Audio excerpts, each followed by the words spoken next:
Hello everyone, मेरा नाम है अंजलि और मैं स्वागत करती हूँ आप सबका हमारे दैनिक जागरण 9X के डिजिटल प्लेटफॉर्म लेट्स टॉक में।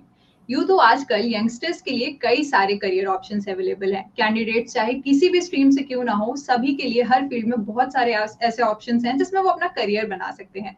लेकिन अगर आप मेडिकल लाइन में कुछ करना चाहते हैं तो फिर फिजियोथेरेपी कोर्स आपके लिए एक अच्छा ऑप्शन हो सकता है और आजकल स्टूडेंट्स के बीच फिजियोथेरेपी कोर्स काफी पॉपुलर भी है। लेकिन कोर्स के साथ साथ स्टूडेंट्स के लिए सही कॉलेज को चूज करना भी काफी इंपॉर्टेंट होता है। तो आज के हमारे इस डिस्कशन में हम जानेंगे कि बच्चे अपना कोर्स और अपना कॉलेज चूज करने से पहले अपने किन किन बातों का ध्यान रख सकते हैं। और इस टॉपिक पर आज हमें डिटेल में चीजें बताने के लिए हमारे साथ जुड़ चुकी हैं आचार्य NR इंस्टीट्यूट ऑफ फिजियोथेरेपी की associate professor doctor Radhika Aditya Jadhav. नमस्कार मैम, बहुत बहुत स्वागत है आपका हमारे इस वेबिनार में। नमस्ते। आज का हम ये डिस्कशन जब शुरू करेंगे उससे पहले डॉक्टर राधिका मैम हमारे साथ एक प्रेजेंटेशन शेयर करना चाहती हैं। So now over to you Radhika ma'am. Thank you Anjali ji. So yes. Hello everyone. Today आज के इसमें मैं बात करने वाली हूँ फिजियोथेरेपी करियर के बारे में एंड फिजियोथेरेपी कॉलेज के बारे में। इसके अंडर हम देखेंगे कि आजकल फिजियोथेरेपी के लिए जॉब प्रोस्पेक्टस क्या क्या ओपन हो सकते हैं। ओके, तो अगर ये जो मेरा प्रेजेंटेशन है ये मैं बोलूँगी under the sub headings background physiotherapy career opportunities and research openings. So for example after the 12th standard सबको ये रहता है कि मेडिसिन डिपार्टमेंट में जाना है तो कौन से डिपार्टमेंट चूज कर सकते हैं।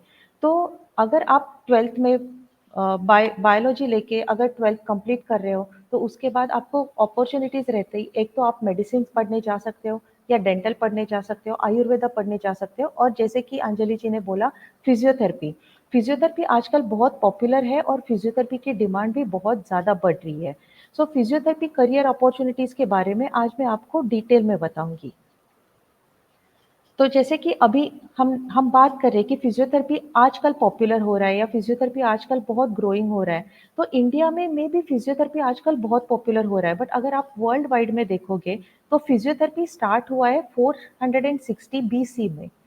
जैसे कि हम सब लोग जानते हैं हिपोक्रेट्स, जिनको हम बोलते हैं कि फादर ऑफ मेडिसिन, उन्होंने 460 BC में ही एक्सरसाइजेस देना स्टार्ट किया था मसल स्ट्रेंथनिंग के लिए। तो तभी से फिजियोथेरेपी स्टार्ट हुआ है, ऐसा हम बोल सकते हैं। फिजियोथेरेपी का अगर आप देखोगे तो फर्स्ट इंस्टीट्यूट डेवलप हुआ था न्यूजीलैंड में 1913 में। और फिजियोथेरेपी सबसे ज़्यादा सबको पता चला जबकि वर्ल्ड वॉर फर्स्ट हो गया था। जब फर्स्ट वर्ल्ड वॉर हो गया था तब most of the wounded soldiers को ट्रीट करने के लिए फिजियोथेरेपी का यूज़ किया गया था और तभी फिजियोथेरेपी पॉपुलर हो गया था। उसके बाद भी जैसे कि वर्ल्ड वॉर टू आया 1935 या 45 में, वो दौरान पूरे वर्ल्ड वर्ल्ड में फिजियोथेरेपी क्लिनिक्स बहुत जल्दी से बनने लगे, क्योंकि वुंडेड सोल्जर्स को ट्रीट करने के लिए first time the camp area में फिजियोथेरेपी क्लिनिक्स सेटअप किए गए। उसके बाद से वर्ल्ड वाइड में फिजियोथेरेपी क्लिनिक्स बहुत जोरों से स्टार्ट होने लगे। तो ये था वर्ल्ड वाइड का हिस्ट्री। बट अगर आप देखोगे इंडिया में जैसे कि हम बोल रहे हैं कि अभी पॉपुलर हो रहा है, बट अगर हम देखें तो इंडिया में भी फर्स्ट फिजियोथेरेपी कॉलेज स्टार्ट हुआ था 1969 में, जो कि स्टार्ट हुआ था वडोदरा गुजरात में। तो फिजियोथेरेपी होता क्या है? ये फिजियोथेरेपी फिजियोथेरेपी अगर आप देखोगे तो जैसे कि मेडिसिन, डेंटल, आयुर्वेदा डिपार्टमेंट एक एक है, वैसे ही एक फिजियोथेरेपी भी मेडिकल साइंस का एक डिपार्टमेंट है, जिसमें हम पेशेंट को ट्रीट करते विदाउट एनी फार्माकोलॉजिकल ट्रीटमेंट और एनी सर्जिकल ट्रीटमेंट। जैसे कि फिजियोथेरेपी में हम कोई भी मेडिसिन या सर्जरी नहीं करते, फिजियोथेरेपी में हम पेशेंट को ट्रीट करते एक्सरसाइज थेरेपी या इलेक्ट्रोथेरेपी टेक्निक्स यूज करके। तो हमारा फिजियोथेरेपी करिकुलम जो होता है, तो फिजियोथेरेपी में ग्रेजुएशन रहता है 4.5 years का, जो जो कि है बैचलर ऑफ फिजियोथेरेपी, एंड हमारा पोस्ट ग्रेजुएशन है 2 years का, जो रहता है मास्टर्स ऑफ फिजियोथेरेपी। तो अगर आप देखेंगे कि 4.5 years का फिजियोथेरेपी करिकुलम, तो फिजियोथेरेपी करिकुलम 4.5 years का एक्चुअल डिवाइड हुआ है 4 ईयर्स स्टडी पीरियड रहता है एंड 6 मंथ्स इंटर्नशिप रहता है। तो इसमें क्या होता है कि 4 ईयर स्टडी पीरियड में हमारा सेमेस्टर पैटर्न रहता है या ईयरली पैटर्न रहता है। एवरी ईयर 4 ईयर्स का स्टडी पैटर्न रहता है कि जिसमें first year, second year, third year, fourth year, university to university ये चेंज भी हो सकता है। कुछ कुछ यूनिवर्सिटी में सेमेस्टर वाइज रहता है जिसमें कि 1 to 8 सेमेस्टर रहते हैं। तो सेमेस्टर कंप्लीट करने के बाद और आपका ये टीचिंग कोर्स पूरा टीचिंग लर्निंग कंप्लीट होने के बाद जो 6 मंथ्स बचते हैं वो 6 मंथ्स रहते हैं आपके क्लिनिकल इंटर्नशिप के लिए। जैसे हम मेडिसिन में देखते हैं एमबीबीएस के बाद इंटर्नशिप रहता है 1 ईयर का, वैसे ही फिजियोथेरेपी में 4 ईयर्स का स्टडी पीरियड खत्म होने के बाद 6 मंथ्स का इंटर्नशिप रहता है। ओके, पासिंग क्राइटेरिया क्या होता है? जैसा मैंने बोला कि फिजियोथेरेपी में 4 ईयर्स रहते हैं या 8 सेमेस्टर रहते हैं। एवरी ईयर के सब्जेक्ट डिफरेंट रहते हैं। जैसे कि कुछ-कुछ सब्जेक्ट रहते हैं यूनिवर्सिटी एग्जामिनेशन के लिए, कुछ-कुछ सब्जेक्ट इंटरनल एग्जामिनेशन के लिए रहते हैं। नॉट नेसेसरी कि सारे सब्जेक्ट में प्रैक्टिकल होता ही है। कुछ-कुछ सब्जेक्ट है जिसमें खाली थियरी पढ़ना पड़ता है, कुछ-कुछ सब्जेक्ट है जिसमें थियरी के साथ-साथ आपको प्रैक्टिकल भी पढ़ना पड़ता है। तो पासिंग क्राइटेरिया क्या होता है कि एंड ऑफ द सेमेस्टर या एंड ऑफ द ईयर आपका यूनिवर्सिटी एग्जाम होगा। यूनिवर्सिटी एग्जाम में आपको ईच सब्जेक्ट में 50% मिनिमम मार्क्स लाने ही है पास करने के लिए। 50% थियरी का पासिंग एंड 50% प्रैक्टिकल का पासिंग डिफरेंट डिफरेंट होता है। ओके, जैसा मैंने बोला कि कुछ-कुछ सब्जेक्ट सिर्फ इंटरनल के लिए होते हैं, उसमें 35% पासिंग हो सकता है। अगेन एक बात क्लियर करना चाहूँगी कि यूनिवर्सिटी टू यूनिवर्सिटी ये स्लाइटली डिफरेंट हो सकता है, बट अगर आप देखा तो मोस्ट ऑफ द यूनिवर्सिटी का क्राइटेरिया 50% पासिंग कंपल्सरी होता है। तो ये था हमारा बैचलर ऑफ फिजियोथेरेपी के बारे में, जो कि है हमारा ग्रेजुएशन प्रोग्राम, जो था 4.5 ईयर्स का। अगर आप ग्रेजुएशन के बाद पोस्ट ग्रेजुएशन करना चाहो, तो हमारा post graduation masters of physiotherapy. Masters of physiotherapy इधर जैसे मैंने मेंशन किया है 2 ईयर्स का होता है। अगेन एक बात क्लियर करना चाहूँगी कि कुछ-कुछ यूनिवर्सिटीज़ ऐसे भी है जिधर मास्टर्स ऑफ फिजियोथेरेपी 3 ईयर्स का प्रोग्राम है। ओके, तो आइदर 2 ईयर्स या 3 ईयर्स जो भी प्रोग्राम है, आप मास्टर्स या स्पेशलाइजेशन आपका फिजियोथेरेपी ये ये सारे ब्रांचेस में कर सकते हो। कौन से? जो कि musculoskeletal physiotherapy, sports physiotherapy, neurological physiotherapy, cardio respiratory physiotherapy, community physiotherapy, women's health physiotherapy and paediatric physiotherapy. आपका 4 ईयर्स का ग्रेजुएशन होने के बाद आपको जो भी फील्ड इंटरेस्ट का लगता है और जो भी फील्ड में आप चाहते हैं कि आप करियर करें, तो वो कोई भी एक स्पेशलाइजेशन सिलेक्ट करके आप आगे मास्टर्स प्रोग्राम कर सकते हैं। एक बार आपका बैचलर या मास्टर्स होने के बाद आपको करियर ऑप्शंस क्या रहते हैं, वो मैं बात करना चाहूँगी। इसके पहले मैं एक बात एकदम क्लियरली बोलना चाहूँगी कि फिजियोथेरेपी में बैचलर के बाद भी आप करियर कर सकते हो। इट इज़ नॉट नेसेसरी कि एवरी बैचलर के बाद आपको मास्टर्स करना ज़रूरी ही है। नहीं, सिर्फ बैचलर के बाद भी करियर ओपनिंग्स हो सकते। तो क्या-क्या हो सकते? अभी अगर कोई फिजियोथेरेपी कंप्लीट करता है, जैसे कि बीपीटी और या एमपीटी कंप्लीट करता है, तो करियर ऑप्शंस होते हैं आइदर कोर एरिया में या अदर एरियाज़ में। तो इसमें मैं बोलना चाहूँगी कि जैसे कोर एरिया मतलब क्या है कि आप फिजियोथेरेपी पढ़ते हो तो आप प्रैक्टिस कर रहे हो या कोई भी काम कर रहे हो रिलेटेड टू फिजियोथेरेपी। या अदर एरियाज़ क्या है कि जैसे कि आपको फिजियोथेरेपी पढ़ने के बाद भी फिजियोथेरेपी एरिया में काम नहीं करना है, बट कुछ दूसरे एरिया में काम करना है। तो येस, फिजियोथेरेपी के डिग्री के बाद आपको बाकी भी बहुत सारी अपॉर्च्युनिटीज़ ओपन होने वाली है। हम एक-एक देख लेंगे क्या होता है उसमें। ओके, तो अगर physiotherapy career opportunities core area में, सिर्फ फिजियोथेरेपी एरिया में आपको देखना है, तो आइदर आप अपना करियर कर सकते हो क्लिनिकल साइड में, एकेडमिक साइड में या रिसर्च साइड में। ओके, तो क्लिनिकल साइड में क्या होता है कि एक है मल्टी स्पेशलिटी हॉस्पिटल सेटअप। तो जैसे कि हम देखते हैं आजकल बहुत सारे टर्शरी हॉस्पिटल्स आ रहे हैं, कॉरपोरेट सेटअप आ रहे हैं, जिसमें हम एक फिजियोथेरेपी डिपार्टमेंट मैंडेटरी रहता है। अगर आप अपने बैचलर के बाद और इवन मास्टर्स के बाद एक फिजियोथेरेपी डिपार्टमेंट कोई भी मल्टी स्पेशलिटी हॉस्पिटल में जॉइन कर सकते हैं। तो ये एक करियर अपॉर्चुनिटी आपके लिए है, जिसके लिए बैचलर के बाद भी कर सकते हैं या मास्टर्स के बाद भी कर सकते हैं। ओके, सेकंड होता है रिहैबिलिटेशन सेंटर। जैसे कि आप देखोगे कि आजकल बहुत सारे डिफरेंट रिहैबिलिटेशन सेंटर रहते हैं, जिसमें अगर आप एक स्ट्रोक जैसे कि पैरालिसिस का पेशेंट देखोगे, जिसमें इसमें फिजियोथेरेपी भी चाहिए, स्पीच थेरेपी भी चाहिए, ऑक्यूपेशनल थेरेपी भी चाहिए। तो ऐसे रिहैबिलिटेशन सेंटर रहते हैं जिधर मल्टीपल हेल्थ प्रोफेशनल एक साथ आके एक सेंटर खोलते हैं। तो ऐसे रिहैबिलिटेशन सेंटर्स भी आजकल बहुत ओपन हो रहे हैं। तो इधर भी आप एज अ फिजियोथेरेपिस्ट ज्वाइन कर सकते हैं। थर्ड ऑप्शन हो सकता है कि independent physiotherapy setup. Yes, even आप only after bachelor also you can open your own setup. मतलब जैसे कि आप अपना क्लिनिक खोल सकते हो, आइदर आइदर इंडिपेंडेंटली खोल सकते हो, या कोई फिजिशियन या ऑर्थोपेडिशियन के साथ, या may be other health professional के साथ। जैसा भी आपको कन्वीनियंट है वैसा आप फिजियोथेरेपी सेटअप खोल सकते हो। That option is always open for you. फिर एक ऑप्शन होता है कि स्पेशल स्कूल्स। मैंने बोला कि फिजियोथेरेपी में एक स्पेशलाइजेशन है, पीडियाट्रिक फिजियोथेरेपी और जीरियाट्रिक फिजियोथेरेपी। तो इसमें क्या होता है, पीडियाट्रिक फिजियोथेरेपी जैसे स्पेशल स्कूल्स में अ, आप जाके for example cerebral palsy, autism ऐसे केसेस है, उधर जाके आप फिजियोथेरेपी ट्रीटमेंट दे सकते हो स्पेशल स्कूल्स में जाके। जीरियाट्रिक सेंटर जैसे कि ओल्ड एज होम में जाके, या कोई स्पेशली जीरियाट्रिक केयर सेंटर है, उधर भी एज अ फिजियोथेरेपिस्ट आप ज्वाइन हो सकते हो। एक बहुत ही पॉपुलर फील्ड है आजकल, दैट इज स्पोर्ट्स इंडस्ट्री।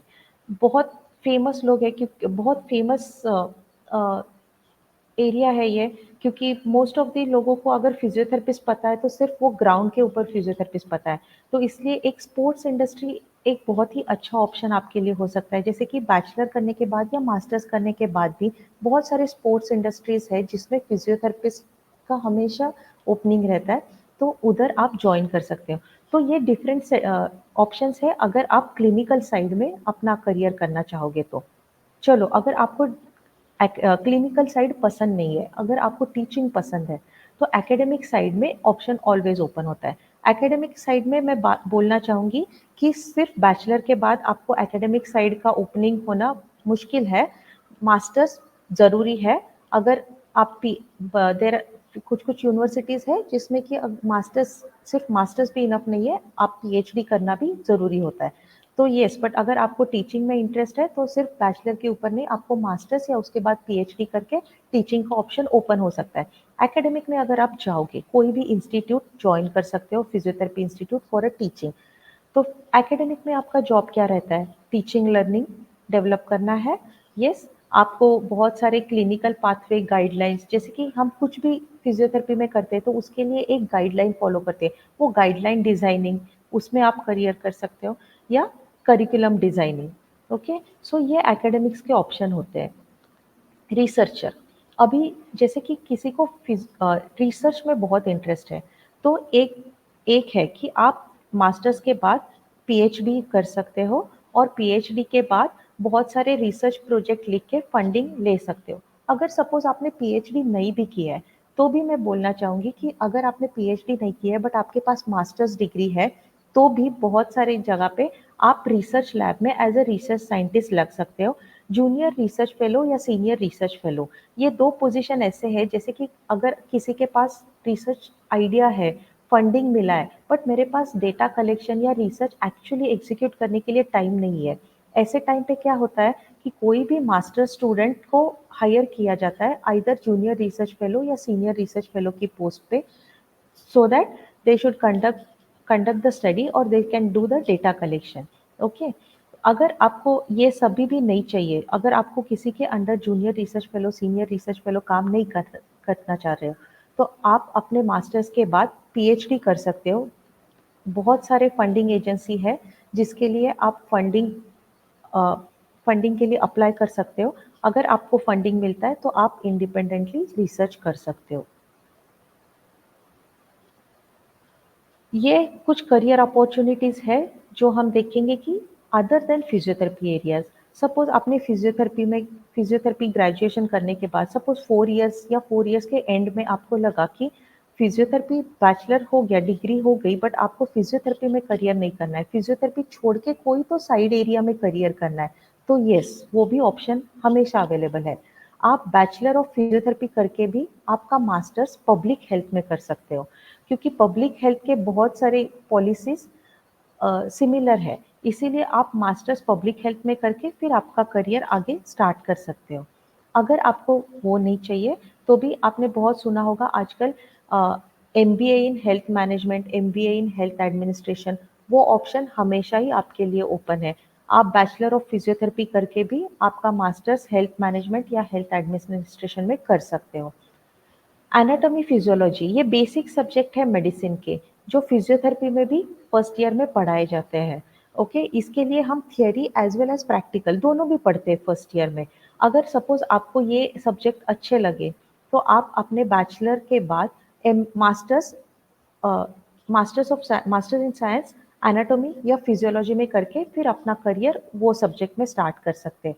अगर ये भी नहीं चाहिए तो एक ऑप्शन रहता है मास्टर्स इन बिजनेस एडमिनिस्ट्रेशन। अगर आपको एमबीए कोई भी फील्ड में करना है, जैसे not only in the health management और हेल्थ एडमिनिस्ट्रेशन में, अगर आपको कोई भी जैसे कि फाइनेंस में करना है, एचआर में करना है, कोई भी ऑप्शन ओपन हो सकता है आपको, अगर आपके पास बीपीटी डिग्री है तो।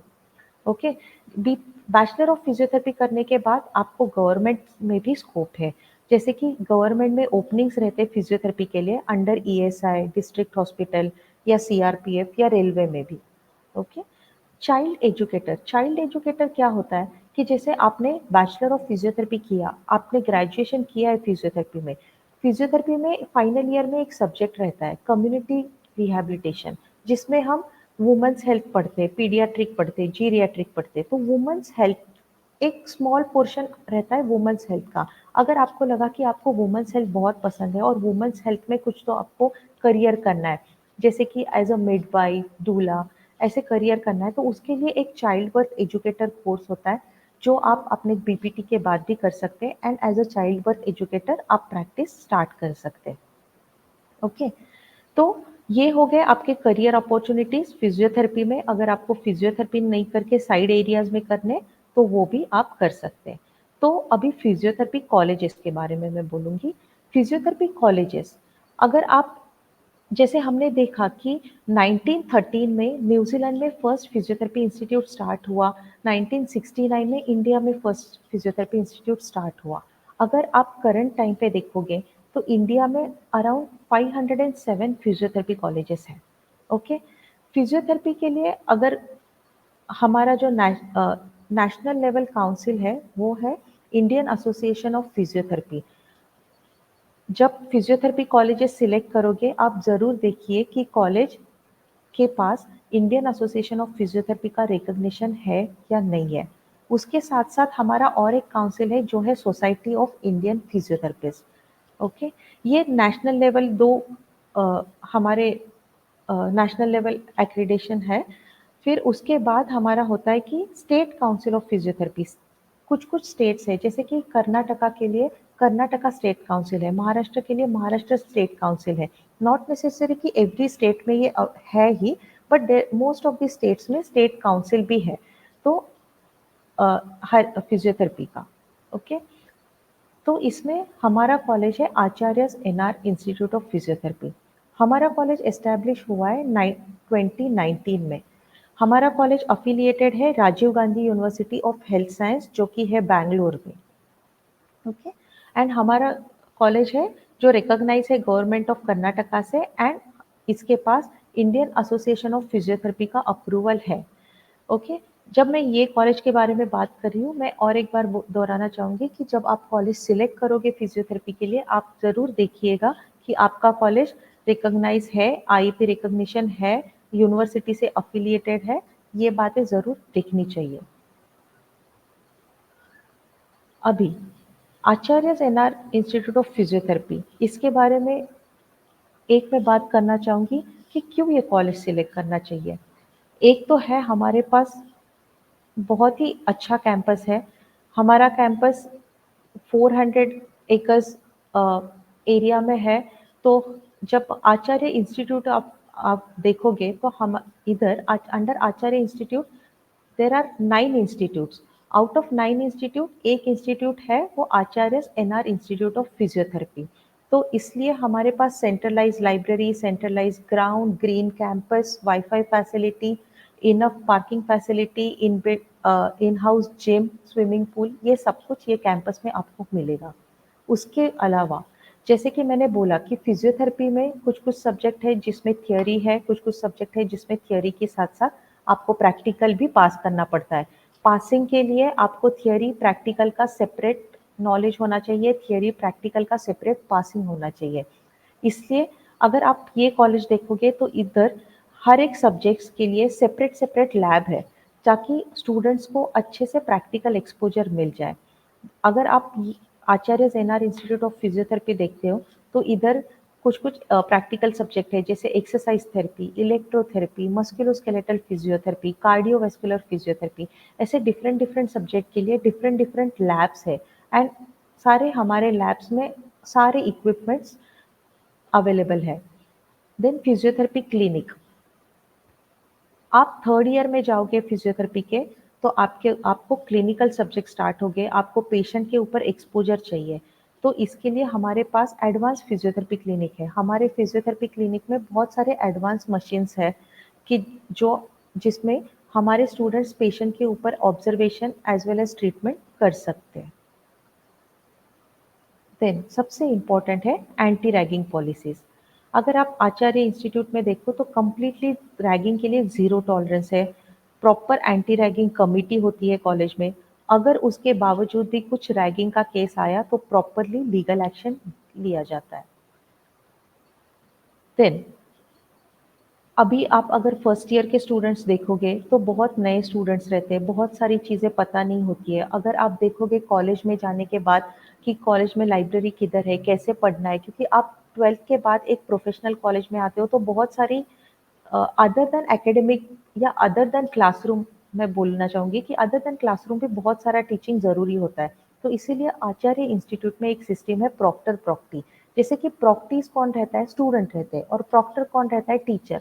हर एक टीचर के अंडर एक 8 to 10 स्टूडेंट्स रहते हैं जिसको वो टीचर अदर देन क्लासरूम भी हर एक उनके doubt solving, academic issues, non academic issues सारे ऊपर गाइड कर सकते हैं। डिजिटल क्लासरूम, ये एक बहुत ही प्लस पॉइंट है आचार्य एनआर इंस्टीट्यूट में। अगर आप देखो तो हमारे पास डिजिटल क्लासरूम फैसिलिटीज़ है, तो जिससे हम जो भी कुछ अपना मटेरियल या जो भी कुछ क्लासेस लेते हैं, पूरे क्लासेस या पूरा हमारा टीचिंग मटेरियल ये अलाइव प्लेटफॉर्म है जिसके ऊपर अवेलेबल रहता है। इन केस कभी स्टूडेंट्स बाहर क्लिनिकल पोस्टिंग के लिए गए तो भी वो क्लासेस मिस नहीं करेंगे, क्योंकि क्लासेस ये डिजिटल क्लासरूम पे ऑनलाइन हम लेते हैं। यस, डिफरेंट पोस्टिंग एरिया, जैसे मैंने बोला कि कुछ-कुछ क्लिनिकल एरियाज़ है, क्लिनिकल सब्जेक्ट्स है सॉरी, जिसके लिए आपको पेशेंट एक्सपोज़र ज़रूरी होता है। तो आप आचार्य फिज़ियोथेरेपी देखोगे तो हमारे पास फिज़ियोथेरेपी क्लिनिक अपना है। वो छोड़ के भी इधर कुछ-कुछ हॉस्पिटल्स मैंने नाम लिखे जो कि बैंगलोर के वेल नोन हॉस्पिटल्स है, जिसके साथ हमने एमओयू साइन किया है, और हमारे most of the student as a part of curriculum उधर पोस्टिंग के लिए जाते हैं, ताकि वो डिफरेंट केसेस ऑब्जर्व कर सके, डिफरेंट केसेस का उनको एक्सपोजर मिले and they can learn better way. Yes, other than teaching बहुत सारे फील्ड विजिट किए जाते हैं कॉलेज में। जैसे कि आप देखोगे कि just cricket academy, this everything is surrounding the Bangalore. Just cricket academy एक थर्ड ईयर में आपको सब्जेक्ट रहता है कि मस्कुलोस्केलेटल एंड स्पोर्ट्स। तो इसके इसके अंडर हम डेफिनेटली स्टूडेंट को एक बार तो भी स्पोर्ट्स एकेडमी का विजिट करवाते ही है, ताकि वो अच्छे से समझ सके कि स्पोर्ट्स में एक्चुअल फिजियोथेरेपी का रोल क्या है। रिहैबिलिटेशन सेंटर को विजिट रहता है डेफिनेटली हमारा। द्राविड़ पदुकोणे स्पोर्ट्स एकेडमी बहुत वेल नोन एकेडमी है बैंगलोर की। एवरी ईयर एटलीस्ट वंस हम ईच एंड एवरी बैच को द्राविड़ पदुकोणे क्रिकेट एकेडमी लेके ही जाते हैं। National institute of mental health institute, so NIMHANS, एक बैंगलोर का बहुत ही फेमस हॉस्पिटल है जिधर बहुत सारे न्यूरोलॉजिकल केसेस रहते हैं। वंस इन अ ईयर हम अपनी एवरी बैच को निमांस में विजिट करवाते हैं, ताकि उनको बहुत सारे न्यूरोलॉजिकल कंडीशंस समझ में आए या बहुत न्यूरोलॉजिकल कंडीशंस का थोड़ा अवेयरनेस होके उनको समझ में आए कि एज अ न्यूरो फिजियोथेरेपिस्ट उनको क्या टाइप के पेशेंट्स मिलेंगे आगे। सो ये है हमारे को करिकुलर एक्टिविटी जिसमें हम बहुत सारे फील्ड विजिट्स करवाते हैं अदर देन एकेडमिक। देन ये है हमारा रिकॉर्ड बुक। दिस ये एक पिक्युलरिटी है सिर्फ Acharya's NR institute of physiotherapy की। जैसे कि स्टूडेंट्स 12th स्टैंडर्ड करके प्रोफेशनल कोर्सेज में फर्स्ट टाइम आ रहे हैं तो उनको 12th स्टैंडर्ड तक बहुत यूज टू रहते हैं कि बहुत सारा उनसे स्टडीज करवाया जाता है, उनके लिए प्रॉपर गाइड्स रहते हैं या जैसे कि वर्कबुक रहते हैं स्कूल टाइम में। तो ऐसे सेम टाइप का ये है record book. Record book is nothing but the workbook only. तो इधर मैंने एक रिकॉर्ड बुक आपको दिखाया है, ऐसे एवरी ईयर को एवरी सब्जेक्ट के रिकॉर्ड बुक रहते हैं। तो ताकि जैसे ही प्रैक्टिकल हो जाए स्टूडेंट अगर इसमें पूरा प्रैक्टिकल नोट डाउन कर ले तो at the end of the exam students ये सब पढ़ के अपना प्रैक्टिकल क्लियर कर सकते हैं। ओके, अदर देन को curricular activity extra curricular activity is very important part. So in the extra curricular activity जैसे कि मैंने बोला कि हमारे पास बहुत सारे स्पोर्ट्स तो होते ही है। स्पोर्ट्स के साथ साथ एक कल्चरल प्रोग्राम, ये आचार्य हब्बा आचार्य इंस्टीट्यूट का एक सिग्नेचर इवेंट है। जैसे कि बैंगलोर का बहुत बड़ा कल्चरल फेस्टिवल रहता है वो है आचार्य हब्बा। तो ये भी स्टूडेंट्स इधर एंजॉय करते हैं कल्चरल एक्टिविटीज। सो ये सब था आचार्य एनआर इंस्टीट्यूट ऑफ फिजियोथेरेपी के बारे में। तो इसके बाद आपको अगर कुछ भी क्वेश्चन है तो I am happy to answer your question. जी मैम इस प्रेजेंटेशन को देखने के बाद मेरा दिमाग में तो कुछ सवाल आ रहे हैं। मैं आपसे पूछना चाहूंगी कि सबसे पहले तो क्या ये डिग्री इंडिया के बाहर भी वैलिड है? आई मीन क्या इस डिग्री को लेने के बाद स्टूडेंट्स वर्ल्ड वाइड में कहीं पर भी प्रैक्टिस कर सकते हैं? यस अंजलि जी, डेफिनेटली ये डिग्री कंप्लीटली वैलिड है आउट ऑफ इंडिया भी। इसके बाद इस ये डिग्री के बाद मतलब इवन मास्टर बैचलर के बाद भी स्टूडेंट्स जी बाहर प्रैक्टिस कर सकते हैं। एक है जब आप बाहर प्रैक्टिस करोगे जैसे कि गल्फ कंट्रीज के लिए या ऑस्ट्रेलिया यूएस यूके जिधर भी आप जाना चाहोगे आपको एक उनका लाइसेंस क्लियर करना पड़ेगा।